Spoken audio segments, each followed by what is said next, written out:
Most people think negotiation is a power play at the end of a deal. But for health tech leaders, especially those scaling startups, sitting across from PE firms or preparing for high-stakes board meetings, negotiations are happening every single day. And Jason Short, as CTO of CH2 Solutions, he doesn't just build systems.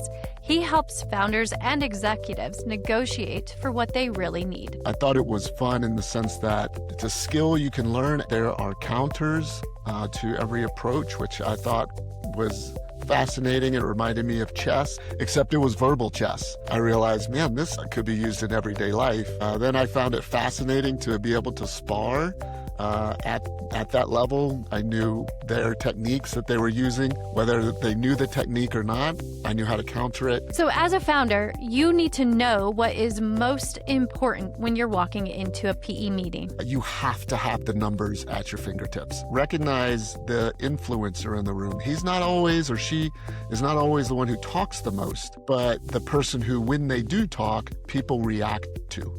Be aware of what topics are not being discussed. If you are aware of topics that are not being covered, figure out why they're not being discussed. In this episode of RedefineHER, we're unpacking the 3 stages of negotiations, hidden boardroom dynamics, and why silence might just be your strongest move. Let's get started. All right, negotiations. Today, I'm speaking with Jason Short, a veteran technologist and CTO of CH2 Solutions.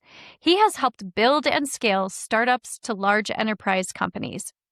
Jason has a very unique way of breaking down negotiation into 3 stages: technique, counter, and camouflage. And we are going to get into all of it. What's even more powerful, he uses it every day in executive conversations, not just in the boardroom, but during budget season, during decision-making processes, during meetings with his clients, even in meetings with me. Jason uses negotiations daily. So, Jason, it's great to have you. Thanks for joining us on RedefineHER and sharing your insights.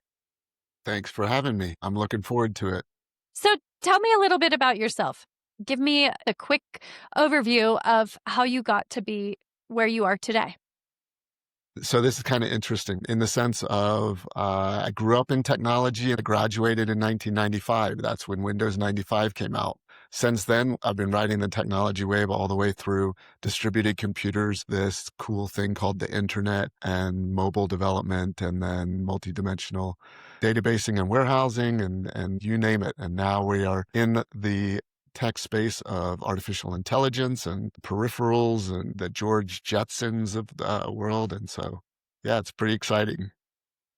It is amazing, right? Just to think, you said 1995, that's 30 years ago, not to age us by any means, but only 30 years. There's so much that has happened in technology. It's crazy. So much.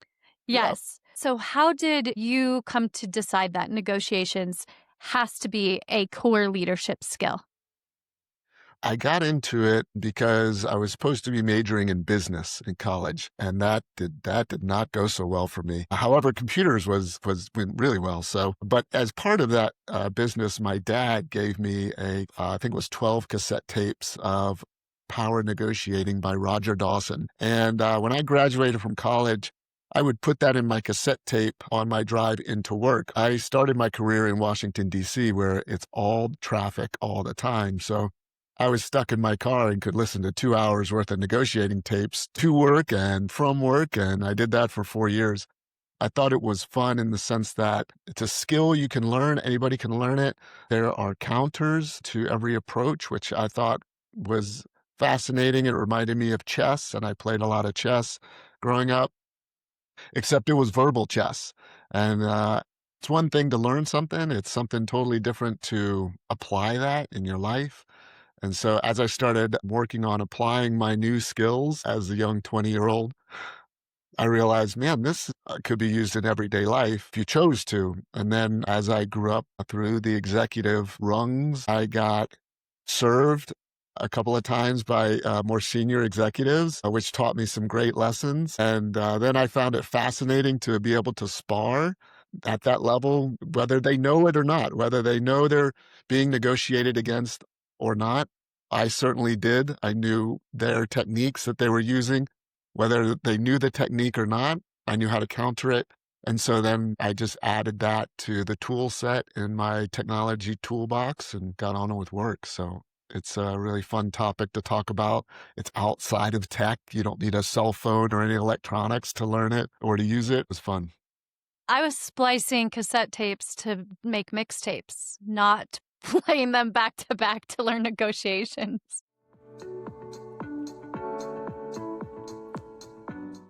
You've actually said that negotiation has 3 stages: the technique, the counter technique, and then the masked offer. Break that down for us, like in real life, not just in theory. Tell me a little bit more about what that looks like. There are different techniques that you can use. One of the most famous techniques is the puppy dog technique or the puppy dog sale. So the way it works is, hey, Brenda, I know you're kind of interested in having a new puppy dog. And so I'll tell you what, I'm going to bring over this puppy dog for you and you can keep it for the weekend.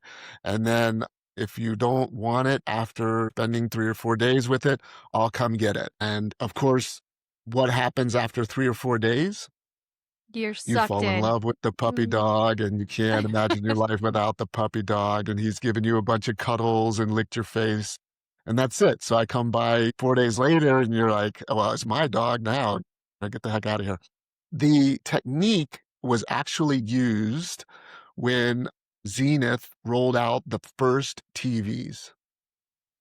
Mm. Now everybody's just like, what do you mean first TVs? But back then, people didn't have TVs. They just didn't have them. And they didn't know what they'd use them for. They had like 2 channels.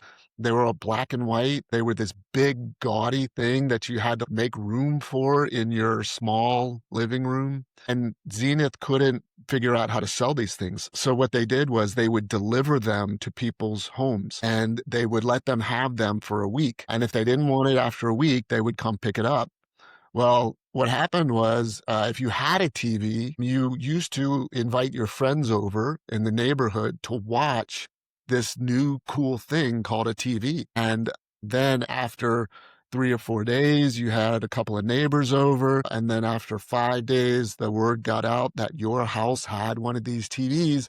And then after 7 days, you were known in the neighborhood as someone who had a TV and people could come over and watch TV. And it was kind of a society pressure of, well, Jason has a TV. We could go over and watch the TV at Jason's house. And neighbors used to interact quite a lot more than they do today. And so you didn't really want to give up that TV because all of a sudden you were known as the one in the neighborhood with the TV. And so the puppy dog technique, it's used quite often, a lot more subtle these days in the sense of you can see Apple releases their iPhones every September.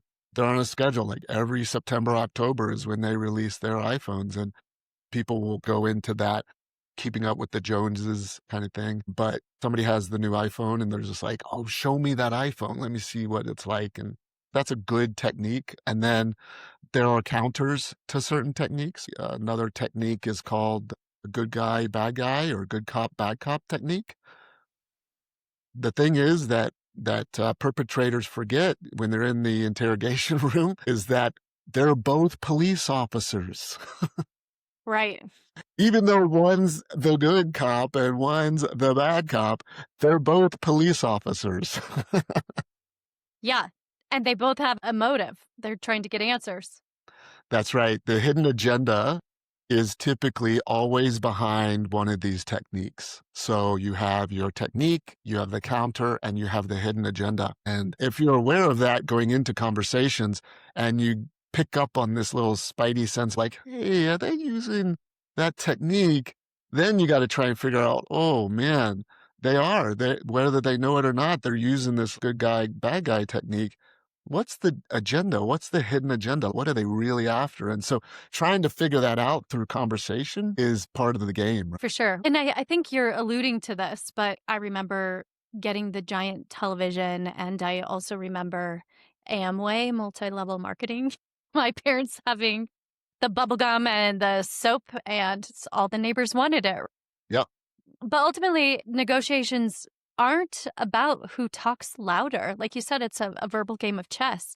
And it's really understanding the game and when not to play it visibly. Tell me about a time with CH2 perhaps, or over your career, where a situation really stands out and sticks with you, and maybe how that opportunity to better negotiate or learn how to play the game better has impacted how you now lead today. You want to be able to apply these learnings in real life situations, and not everybody is buying a Zenith TV anymore, or hopefully you don't find yourself in the police station dealing with a good cop, bad cop situation. However, you find that good cop, bad cop, a good guy, bad guy in the boardroom. It's not that people are necessarily trying to be, one, the good person, and two, the bad person. But there was a time in my life when I was responsible for taking over projects that had failed. And these were high profile projects, software projects that had been running for 3-4 months, but the client wasn't happy. And they were high enough profile where they could create some news outlet, bad media, bad press stuff. So they would bring me in to talk with the clients, and it was always, you roll into this big boardroom and everybody on the client side is all sitting on one side of the table. Or the opposite is they're distributed across the table and they want you to just find some empty seat. But either way, they're not happy. And so you're rolling into this situation where they're not happy. And this could be if you work for a private equity firm. I've rolled into my own boardroom and the private equity firm that owns us is not happy. You have to navigate that. You have to figure out what's going on there. And so in both of those instances, you get into conversations where you're looking and addressing someone on the right of you, and then you have to look to the left and address someone else. Or you have to turn completely almost around with your back to the person you were just talking to so you could address someone else, depending on how large the conference room table is. And so this good guy, bad guy technique can be used and is often used in either the boardroom or in projects in jeopardy. And the counter to that is to physically move people together. And you can pause, and I've done this. Hey, listen, it's difficult for me to talk to you over here on my right, and you over here on my left, and you over there in the corner. If you in the corner could come sit next to Bob over here, and Bill, if you could come sit next to Bob, then I will move over to the other side of the table. And this way I can address all three of you without feeling like I'm ignoring any one of you. And so bringing people together when you're in that position, it does a couple of things. One, it helps me keep an eye on everyone. I now can see all three of them. Whereas before, if I was looking across the table at Bill and Bob was behind me, Bob could be shaking his head, Bob could be rolling his eyes, Bob could be doing all kinds of things, cueing Bill to continue the conversation. Now, with their together, I can see all three of them. The other counter to this is if one of them is more irritated than the other, and I'm not making as much progress because of that, I look at all three of them and say, listen, you all three work for the same company. You have to remember, they're all policemen. You all three work for the same company. I'm here to help you. And so I have to treat all of your voices as one. So Bill, I know you're really upset and I get it. And Bob, I know you're trying to find a solution, but I have to treat all of you like Bill because Bill is the most upset here. And does Bob like to hear that? No, Bob does not want to hear that Bill is now holding the entire conference room hostage. So three of them are going to have to work it out. And so in the good cop, bad cop scenario, I would look at the good police officer and I would say, hey, I know you're trying to work this out, but Tom over here is really upset about this crime. And so I have to treat both of you like Tom. And that really gives them one voice that now they have to figure it out. And so what they do is they kick Tom out of the interrogation room and they'd have me just deal with that one. That's the way it works. So you bring them all three together physically so that you can see all three of them. And then you give them one voice and let them figure out how to come to the table with some solutions. That also makes you less of a chameleon or less of having to be that chameleon in the room and playing to the different personas where you've got them in front of you and you've leveled the playing field in essence. That's right. What do a digital psychiatrist, an AI health coach, and a public health game changer have in common? They're not sci-fi, they're real, and they're redefining care for women today. On Redefine Her, we sit down with the innovators behind Talkiatry, Wave, Joylux, and many more, founders who are flipping the script on women's health with heart, grit, and bold ideas. If you're into big conversations and even bigger missions, hit like, subscribe, and leave a review. Even if it's a love letter or a strongly worded rant, seriously, we read them all. Find Redefine Her wherever you get your podcasts and come help us rebuild this industry from the inside out. Thanks for listening. Let's keep redefining her. Let's think of this in terms of startups or companies that are working with PEs or venture capitalist firms. So for a founder who might be trying to bring some product to market and they're trying to get funding or they're trying to get investments from a firm, let's walk through that scenario. If you walk into the meeting room as the founder, you obviously have a hidden agenda at your fingertips. But walk me through this process and give me some of those nuggets that might help these founders to really be able to apply these concepts and at the end of the day, get what they want out of this using these negotiation skills. So you're talking about a founder that wants to work with a private equity firm. That sounds great. Yes. So yes, for our listeners, let's play that scenario out. That is the ultimate negotiation. You're a founder. You've been working on your company for 10 or 15, 20, 30 years, and you've finally grown it to a point where you've attracted the attention of a private equity firm that wants to purchase your company or acquire your company or partner with your company or some version of that. That's pretty complicated. There's a lot of hidden agendas in there. For example, as the founder, maybe you want to cash out.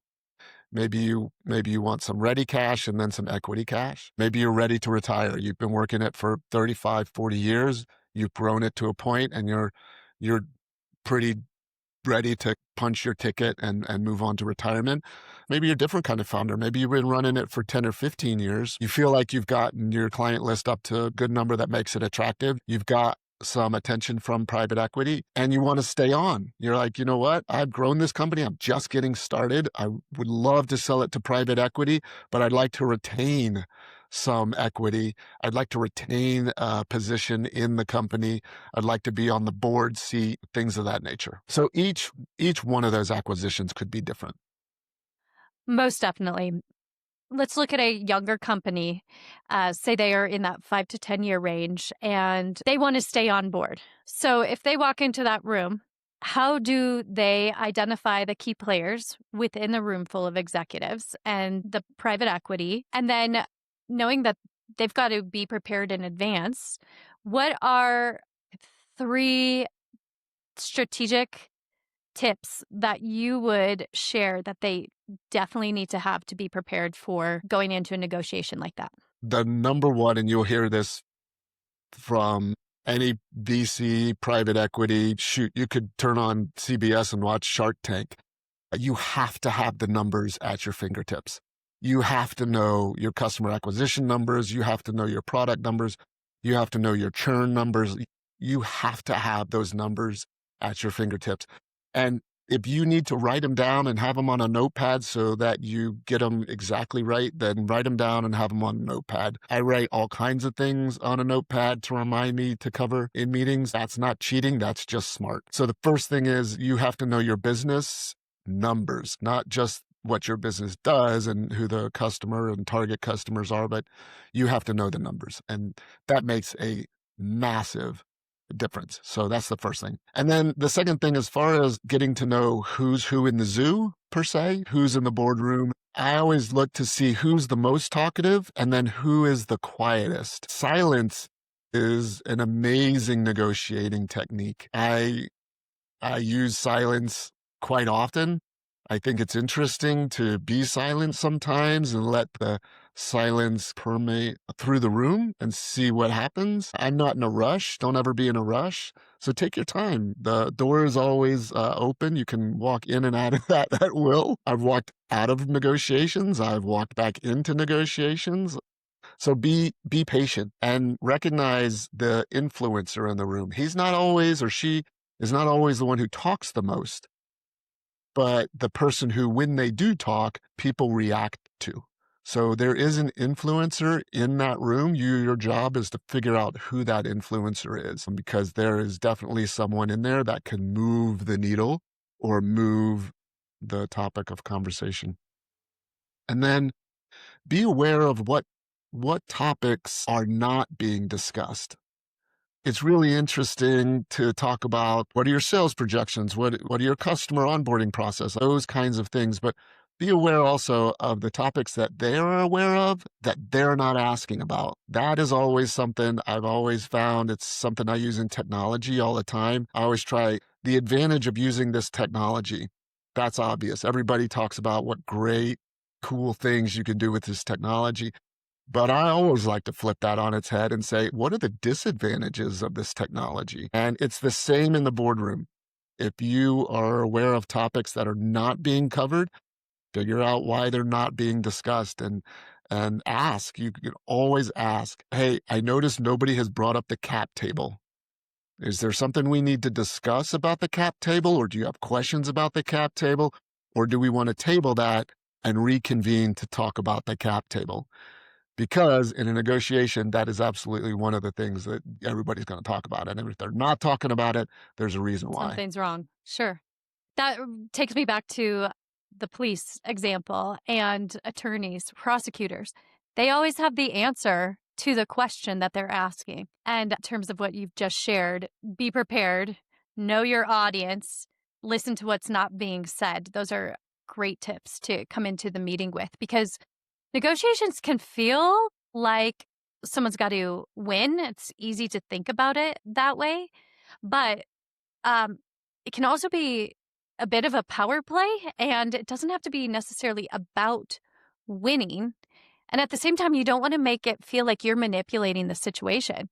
So what techniques do you apply or do you suggest applying so it doesn't feel manipulative? It's either win-lose or win-win or lose-lose. I mean, there's very much that as well. And I negotiate, which means that there should be a win-win. I don't per se debate the topics, which is an example of win-lose. So when I go into a boardroom, when I go into a conversation, one of the things I try very hard to do, which is find out what it is they want out of it. Because typically in a negotiation, if you boil everything down to just one last point, you find yourself in a win-lose situation. The idea is to try and keep 3 or 4 points on the table at all times so that there's room to give and take on any one of those points so that you can give and take a little bit of something that you want. And so some of the techniques that I use are exactly that. Hey, how do we make this a win-win for you guys? What is it that you want to walk out of here with? Now, if you think they're going to tell you that right out front, you're a little naive. So you got to take that with a little bit of grain of salt, but at least, you're asking them to come to the table with, hey, this is what's important to us. We want these 5 steps, bing, bing, bing, bing. Now, there is a technique called the nibble, and you should expect that. So they're going to give you their 4 or 5 really important items that they want to walk out with, but also keep in mind that there are going to be items 6, 7, and 8 that they're going to try and nibble on the way out the door. Things like you talked about the founder situation where they're going in, talking with the acquiring company. Nibble would be something like, after you go through the whole process of, okay, I'm going to move from this position, executive position, to over here to this executive position. Here's going to be my payout. Here's going to be my options, etc., blah, blah, blah. And then right before the end of it, they go, I'm sitting on the board, right? Like I have a board seat, obviously. That's a good nibble because you've done all the negotiating and then you just throw this last little thing out there of just like, of course, right? Because I'm the founder. Of course, now I have a seat on the board, right? Like, that's just obvious. Okay, I just wanted to cover that. And everybody's just standing there with a jaw open. Like it's accepted. Like you've already planted that seed. It's there. And you close it before they can react to it. You go, okay, I just want to make sure we were all clear on that. All right, let's go to lunch. And you walk out the room and they're like, did that just happen? Did he just put himself on the board? And then the counter to that is, hey, Jason, before we go to lunch, let's wrap up this one item, right? We didn't realize that that was something that was, on your agenda because it was a hidden agenda for you, but we're not going to call it that. If that's important to you, we need to talk about that now before we go to lunch. And everybody gets all upset because they're hungry and you're already an hour and a half over, Yes, 1,000%. Which, speaking of that, little tiny teaser, but we are creating the Debugged Agenda, a new podcast for you, which we'll be diving into deconstructing all of the things that happen in the boardroom and in meetings. So tune in. There will be more on that as it comes, but we're really excited about building that.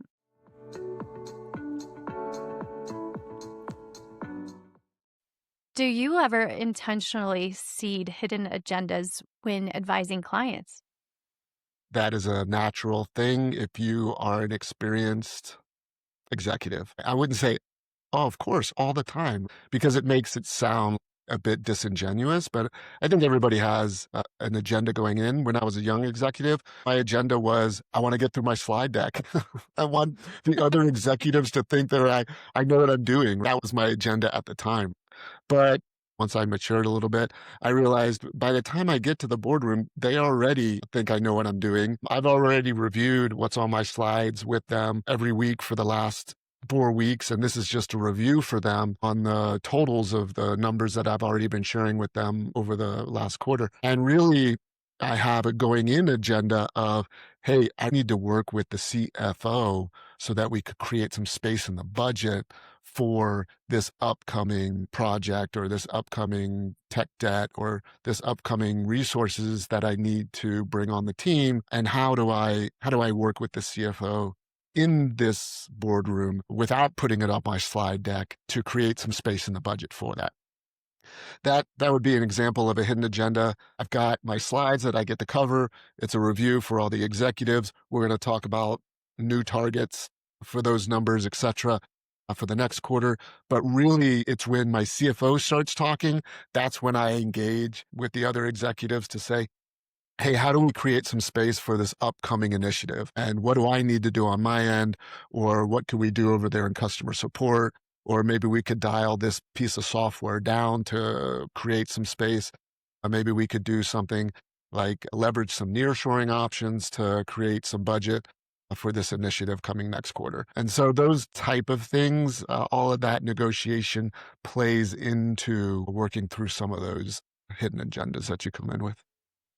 And those are great examples. And I think it goes back to that being prepared, knowing what your intention is for the meeting and what you want to get out of it. And it doesn't have to be on your slide deck or in the presentation, but timing is crucial. You've got to have it at the ready for when it makes sense to bring it up. For startups and founders, you made a great point. When we're just starting our careers, we want to be liked. We don't want to be That's right. messing up. But starting a company, being an entrepreneur, you have to learn real fast. You have to fail fast and apply your learnings and level up in a hurry because you can be found out. So you've got to be prepared. If you're looking at that from a startup or for founders out there, how would you suggest they leverage their own hidden agendas when it comes to fundraising specifically?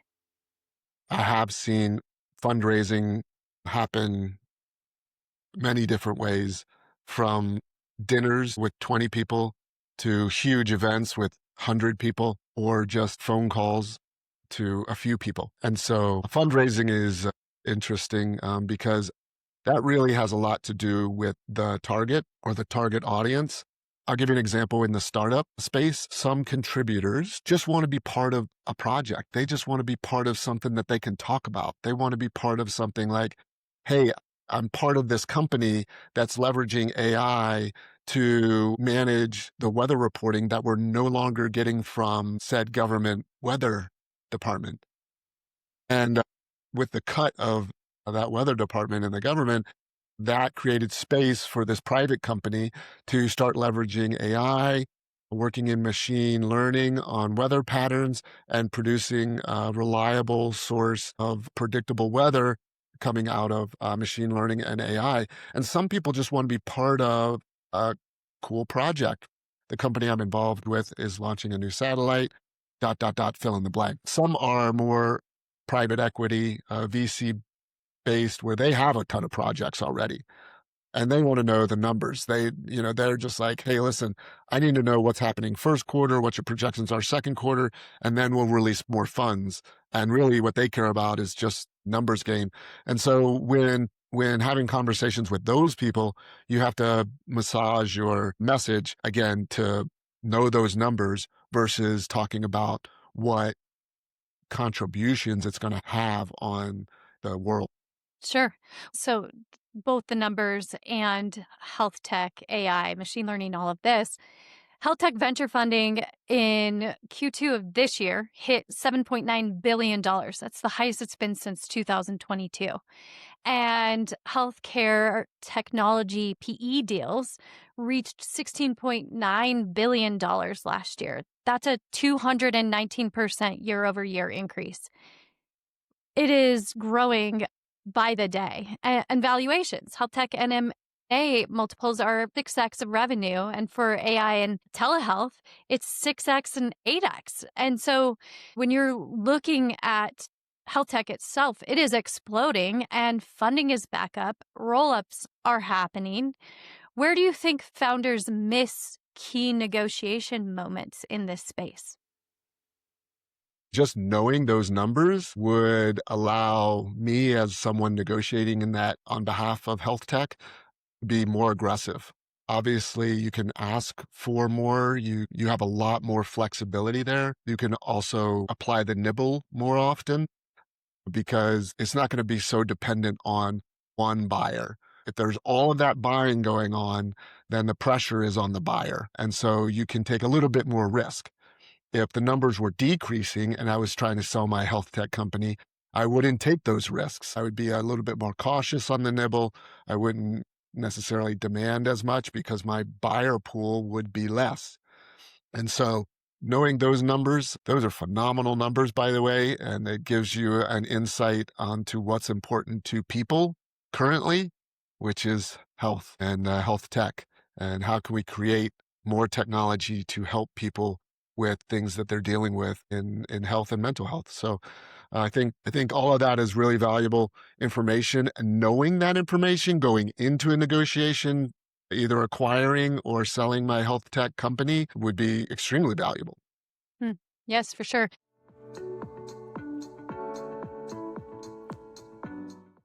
Let's flip that. From a CTO or a CEO's perspective, what should they expect when preparing for board meetings or budget planning?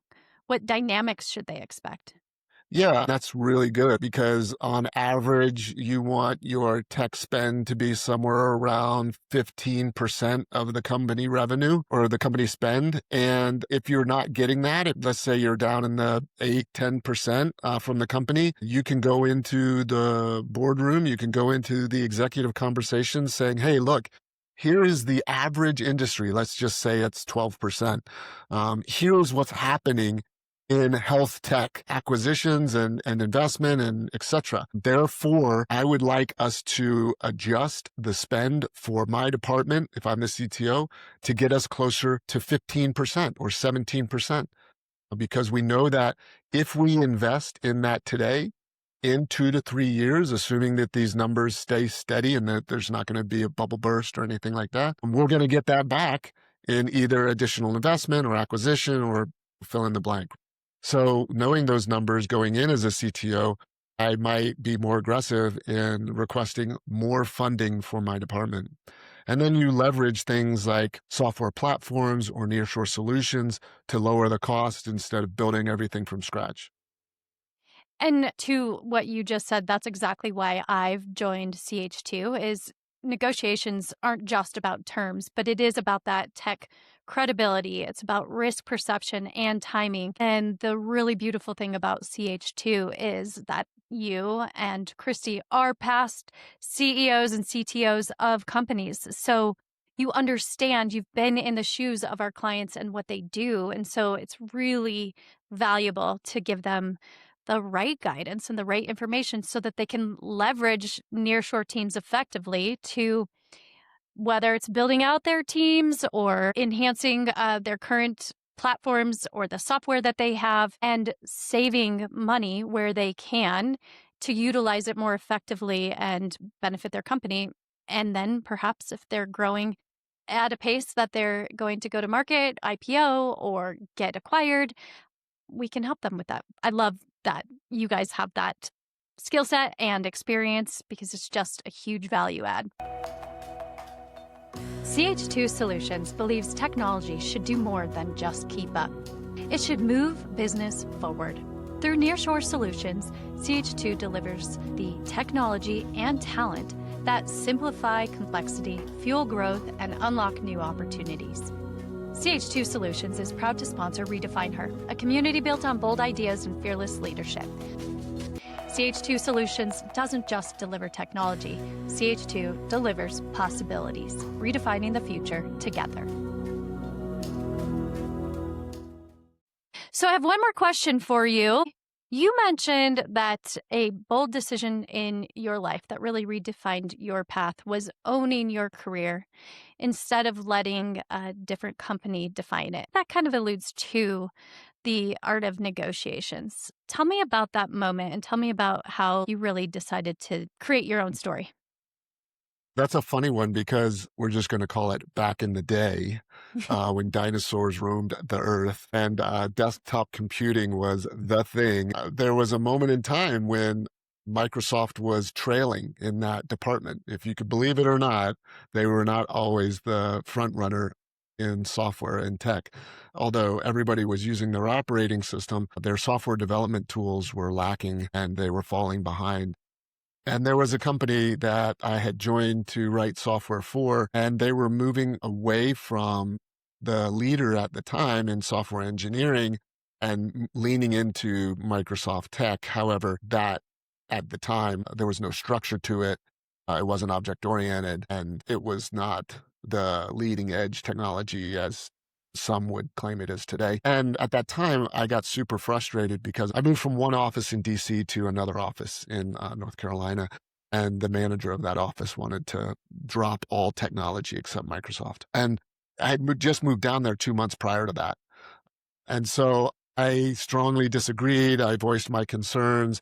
I gave him plenty of examples of where technology was headed. So said the community, and that was not where Microsoft was headed. And so I had to make a decision at that point in time. And that was pretty young in my career, and it was pretty ambitious of me to put my stake in the ground. And so I packed my stuff up and I moved to Colorado, and I leaned into where I felt tech was headed.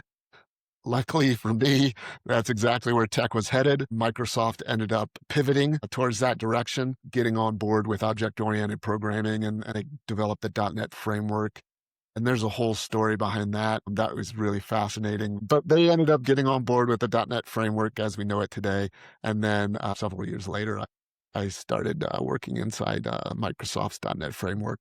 That lesson there taught me that as an individual, regardless of what you do, you have to follow your gut, own your success, and own your mistakes. I have followed some tech that was not for me, but I spent 2 years trying to track it down, and I learned it really well. And then I realized it isn't what I like to do. And so I own that. I know it really well. I can talk to it. I can work with engineers on it. It's just something I didn't want to program in. And so I think for engineers or anyone, regardless of what their role is, if they're in sales, learn negotiating. If you're not using it and you can't identify it, you can't tell whether it's being used on you or not. And in software engineering, I used to have this saying, I work from 9 to 5 for my company, and I work from 5 to 9 for myself. And a lot of engineers have to stay on top of tech, and they have to do it after hours from 5 o'clock to 9 o'clock p.m. So that is where You take ownership of your career, and you get to pick and choose the direction that you want to go in during those hours. The 9 a.m. to 5 p.m., that's when you're working for the company and you're doing what they're asking you to do. And so I encourage all of the engineers and the people that I mentor to figure out the direction that they want to take. Don't leave it up to the company to create a roadmap for them. Take some ownership, take some pride in your work. It's the same as education. When you get to college, you get to choose your path, whether it's influenced by your parents or whatever that might look like for you. Mine certainly was. I ended up pivoting completely 180 degrees from what my parents knew, which was a good thing for me to do in hindsight. But at the time, it was very, very uncomfortable for everyone. Yes, I can imagine. Yeah, mine was like all healthcare.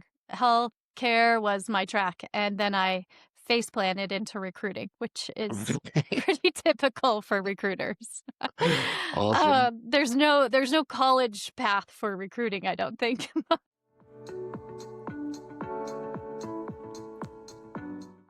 This has been a really awesome conversation, and I just want to wrap it up with one more question for you, because we like to pass the mic forward at RedefineHER, and this is a primarily health tech, healthcare, women in healthcare, women running healthcare companies podcast. And you're the first man that we have had on our show, which is such a treat. But from your side of that, looking at healthcare, health tech, it's obviously exploding. As we mentioned, the funding is increasing and there's a lot of opportunity around it. But from a man's perspective, when you're looking at women's health, and maybe you're a funder or VC PE firm, looking at it from a negotiations perspective, what would you say is most important to keep top of mind when you're looking at women's health companies or companies that are leveraging technology to improve the experience or care or access for women? That is a very challenging question with, I think, a very straightforward answer, because I think there's a lot of things to take into account. However, one of the most important things to take into account is what is important to women. Preach, brother! I think that is often overlooked. Unfortunately, currently, that is often not discussed enough. We need to get more information out with regards to what is important to women. Thank you. I think we end this conversation on that note because I could not agree more. So thank you for being an ally. And for our listeners, this week, take a look at your calendar, look at the conversations, and ask yourself, are you negotiating? What would you change if you approached that conversation you're about to have with the 3-stage process? What's your technique? What's the counter? And what's the hidden narrative? Jason, it's been a pleasure speaking to you. Thank you for joining me on RedefineHER. Thank you so much. Negotiation isn't about just getting your way. It's about knowing what matters, staying curious about what's unspoken, and creating space for the win-win. As Jason said, the real negotiation often starts after the obvious efforts are on the table, and recognizing the hidden agendas is where leadership really begins. So here's your challenge. Looking at your next conversation, whether it's fundraising, hiring, boardroom prep, ask yourself, what negotiation techniques are you going in with? What's your counter offer here? And what's the hidden narrative that you want to surface? Thanks for listening to RedefineHER, and we will see you next time. Thanks for joining us on this episode of RedefineHER, where we explore the bold voices, transformative ideas, and untold stories reshaping the future of women's health, wellness, and the technology that makes it all happen. I'm your host, Brenda Armstrong. RedefineHER is produced by Taryn Long and proudly sponsored by CH2 Solutions, powering innovation with purpose. If today's conversation moved you, challenged you, or sparked a new idea, we'd love for you to subscribe, leave a review, and share it with someone who needs to hear it. Until next time, keep redefining what's possible.